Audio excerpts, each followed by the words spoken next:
교재 19페이지를 제가 읽겠습니다. 하나님은 지파별로 땅 분배를 아니고요. 18페이지를 제가 읽겠습니다. 18장과 19장은 나머지 7지파에게 분배된 땅을 소개합니다. 여호수아는 온 회중이 실로에 모였을 때 이미 분배된 땅과 분배되지 않은 남은 땅들의 경계를 두루 조사하여 7등분으로 분배할 것을 명령합니다.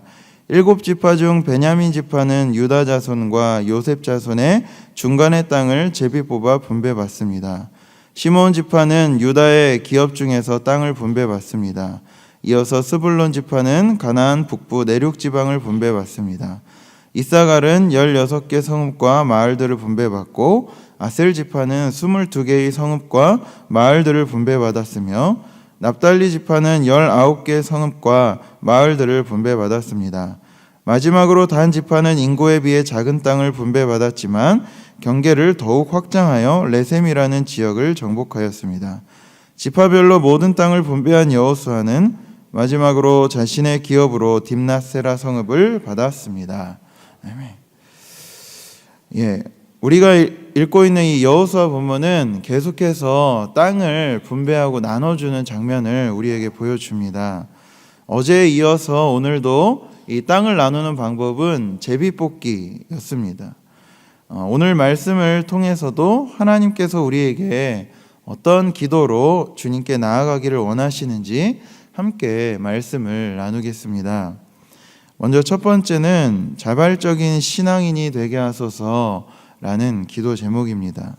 우리 18장 3절의 말씀을 우리 다시 한번 같이 읽도록 하겠습니다. 여호수아가 이스라엘 자손에게 이르되 너희가 너희 조상의 하나님 여호와께서 너희에게 주신 땅을 점령하러 가기를 어느 때까지 지체하겠느냐. 아멘.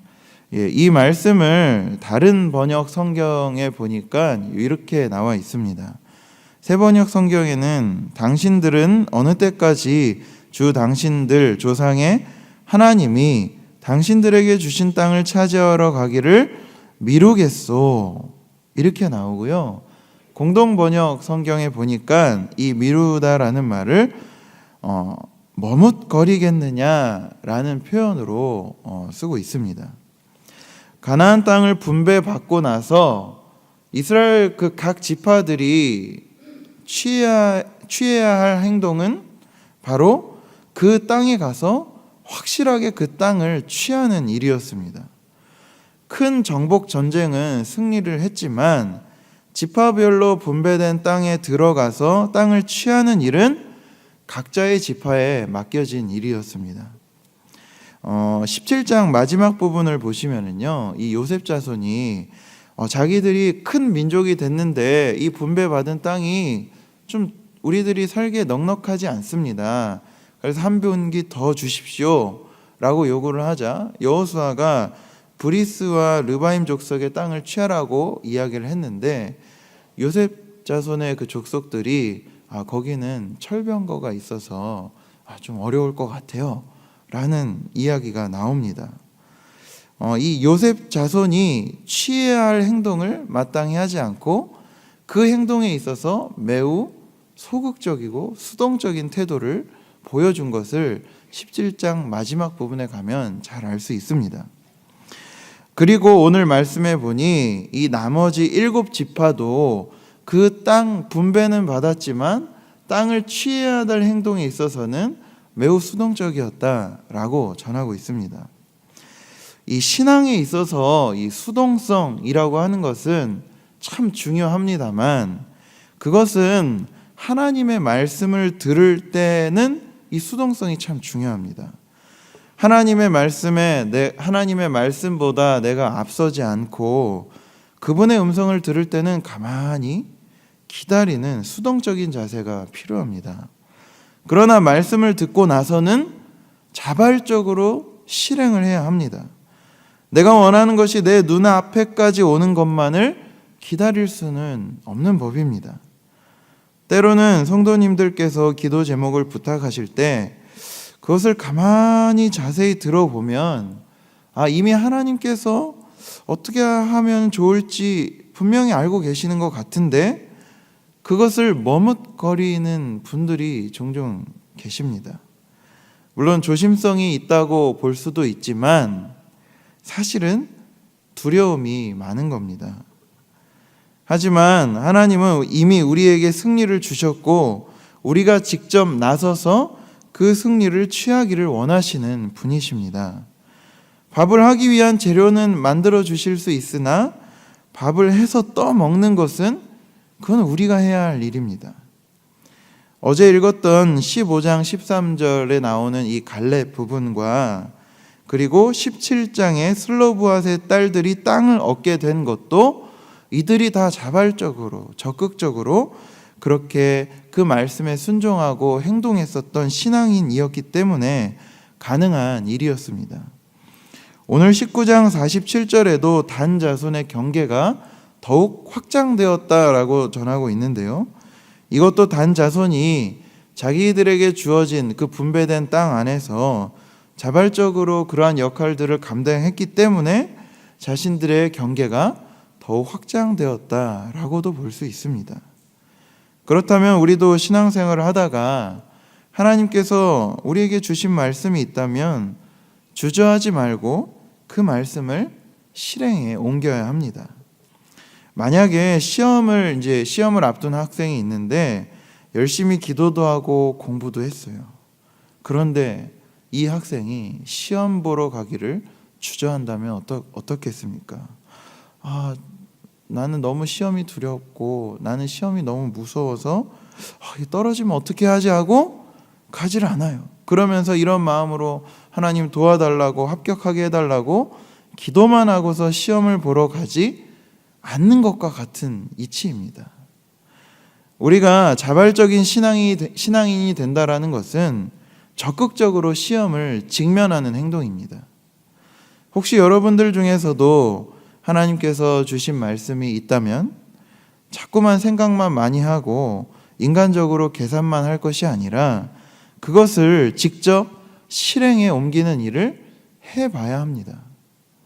자발적으로 해봐야 실패하더라도 다시 일어설 수 있지, 누군가가 선택해 주거나 억지로 사는 삶은 불평불만만 많아지기 마련입니다. 따라서 우리는 하나님의 말씀을 경청한 뒤에는 자발적인 신앙인으로 살게 해 주십시오 라고 기도해야 할 것입니다. 두 번째는 약속을 지키시는 신실한 하나님을 기억하게 하소서라는 기도 제목입니다. 우리 19장 51절을 다시 한번 같이 읽도록 하겠습니다. 19장 51절입니다. 제사장 엘르아살과 눈의 아들 여호수아와 이스라엘 자손의 지파의 족장들이 실로에 있는 회막문 여호와 앞에서 제비 뽑아 나눈 기업이 이러하니라. 이에 땅 나눈 일을 마쳤더라. 아멘. 이제 드디어 땅을 다 나누었다고 이야기합니다. 우리가 내일 읽을 말씀이지만 21장 마지막에 가서도요, 하나님께서 이스라엘 족속에게 하신 말씀을 하나도 남기지 않고 다 이루셨다, 이런 말씀이 있습니다.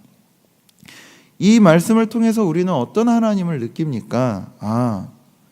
하나님께서 이스라엘에게 하셨던 그 약속을 아주 신실하게 한치의 오차도 없이 계속해서 이뤄가시는 하나님이구나 라는 것들을 우리는 느낄 수 있습니다.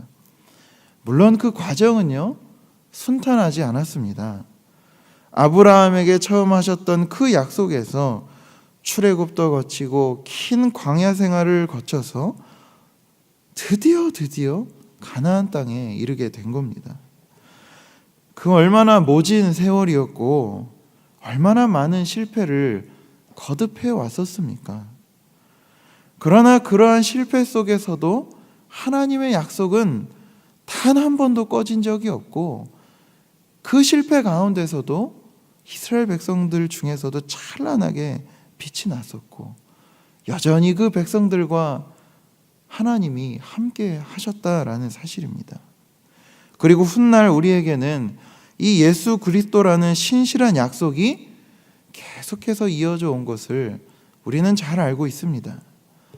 예수 그리스도의 죽음은 실패인 것처럼 보였으나 그것은 최종적으로 확실한 승리 그리고 완전한 약속의 성취였다라는 것을 우리에게 깨닫게 하셨습니다.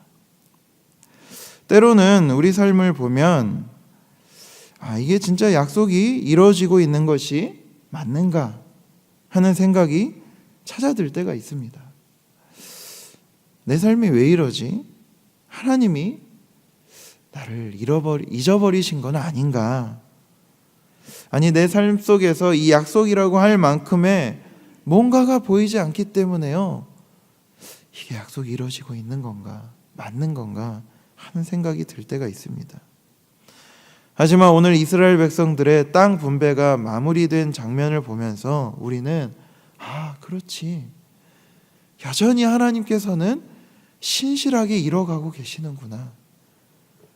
그 약속을 이뤄가신 하나님, 그 하나님을 우리는 경험할 수가 있습니다. 이스라엘 백성들도요, 크고 작은 실패를 거듭하면서 그리고 마치 삶에서 딱 하니 멈춰버린 것 같은 그 상황에서도 하나님이 자신들을 선하게 이끄시는지 의심도 해보고 다시 믿기도 하면서 여기까지 이르렀습니다. 우리 삶도 마찬가지입니다. 내 눈이 보기에, 내 몸이 경험하기에 참 이거 굉장히 의심스러운 상황에서도 하나님의 약속은 여전히 이루어져 가고 있다는 사실입니다. 나를 향한, 우리를 향한 그 하나님의 약속은 지금도 여전히 유효합니다. 그래서 우리는 지금 내 눈앞에 펼쳐진 현실에 눌리기보다는 하나님께서 주신 약속을 신뢰하며 오늘도 여전히 내 앞에 주어진 이 하루를 거뜬히 주님과 함께 넉넉히 살아내시는 우리 모두가 되시기를 주님의 이름으로 축원드립니다. 우리 함께 이 세 가지를 놓고 기도했으면 좋겠습니다. 하나님께서 내게 허락하신 말씀을 자발적으로 적극적으로 실행하는 그런 자발적인 신앙인 되게 하여 주시옵소서. 그리고 두 번째는 하나님 여전히 신실하게 약속을 지켜가시고 이뤄가시는 그 하나님을 기억하게 하시옵소서. 그리고 마지막으로 우리 대한예수교 장로회 우리 총회가 진행 중입니다. 이 총회를 위해서도 여러분들이 함께 마음을 모아 기도해 주시기 바랍니다. 우리 기도 제목을 기억하며 함께 기도하시겠습니다. 주여 믿습니다.